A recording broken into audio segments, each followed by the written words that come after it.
I'm asking today who you are remembering or thinking about, and for me, being able to talk to Bob Semple is very important. But we've also come across another fellow with it's an incredible story, because there'll be some of you who are hearing it for the first time. His name is John Greenwood. And in 1940, he was one of those British hurricane pilots battling the Luftwaffe in what became known as the Battle of Britain. And his memories are of lead-ridden skies 16,000 feet above war-torn England.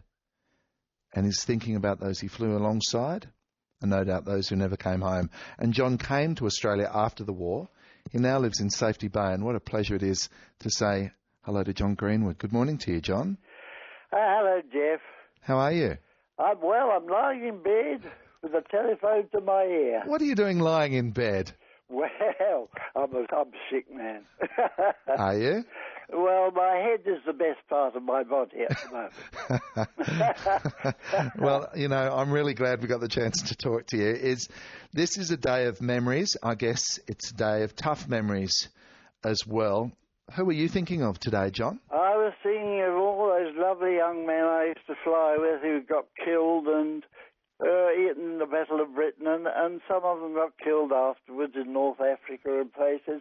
And I always used Anzac Day, although September the 15th is our big day when we usually have a service in Westminster Abbey the next Sunday and a reunion in England.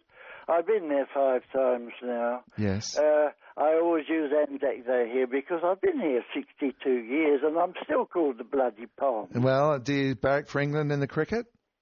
I did, until they sacked Gower. When they sacked Gower, I changed my allegiance to Australia. Yeah, okay. It's still a bit conditional, if you don't mind me saying so. I'll tell you what, the last time I was in England, I was talking to Prince Charles, and he said, "Hey, what about the Ashes? England have just won the Ashes?" And I said, "I'm very pleased because I backed England to win." Yeah, I like the sound of.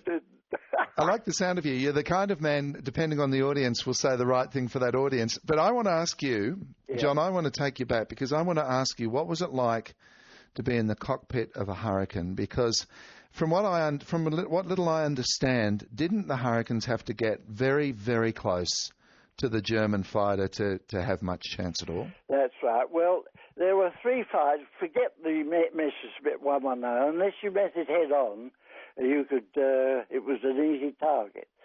But the 3 fighters, most people think the Spitfire won the Battle of Britain, which of course is absolute rubbish because the best fighter there was the Messerschmitt. Messerschmitt 109 could do everything better than Spitfire or the Hurricane. We ran 3rd. And it was the Hurricane against the Messerschmitt, wasn't it? Well, we were 60% of the aircraft were Hurricanes and 40% were Spitfires. Yeah. A Messerschmitt could outdive, outclimb. It was faster than us by 60 miles an hour. Yeah. And it had a much better armour. They had two 20mm cannon and 2.5 machine guns, and we had 8 pea shooters, 303s.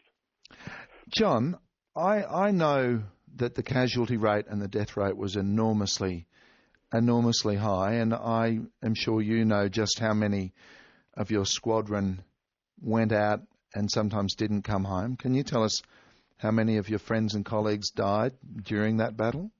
In France was dreadful. We had 3 days in France. We lost our CO and both flight commanders, and I learnt then that the Messerschmitt was a much better fighter than I was in. Hey, you're originally from South London, aren't you? I come from Richmond. Oh, okay. I went to school in Kingston-on-Thames. Oh, it's pretty toffee round there too, I don't mind saying, John. Toffee? No, we weren't toffee. My father was a commercial traveller. Why did you settle here after the war? Well, I had 4 years in India, dreadful years, the worst 4 years of my life. And I hated it, but it was hot. It was hot country. I got shot down anyway in 1943, which is now Bangladesh. And when I got back to England, I hit the coldest winter they'd ever had. Yeah. And I then went, I stayed on in the Air Force. I went to Germany. I was on Vampire, the second Vampire squadron they had in England when I got back. And then I went over to Germany on Tempest 2s, and that's where I decided I'd come out of the Air Force. There was a certain amount of flying, but you finish up on court-martials, on the bench and things like that. And, So let me ask you, John, you came to WA, you've been here ever since.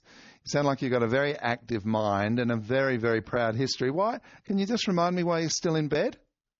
Why? Yeah, come on. Well, it's 20 past 9. I normally would have been up walking the dog. Yeah. But I was expecting a phone call, and I wouldn't want to let you down by walking the dog and not getting back, Well, I can tell you it's been a great pleasure to speak to you this morning.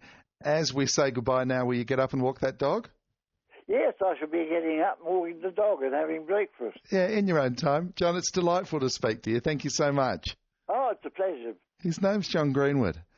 Another chap in his 90s, recalling another time and talking about it with a lightness that rather belies what it must have truly been like.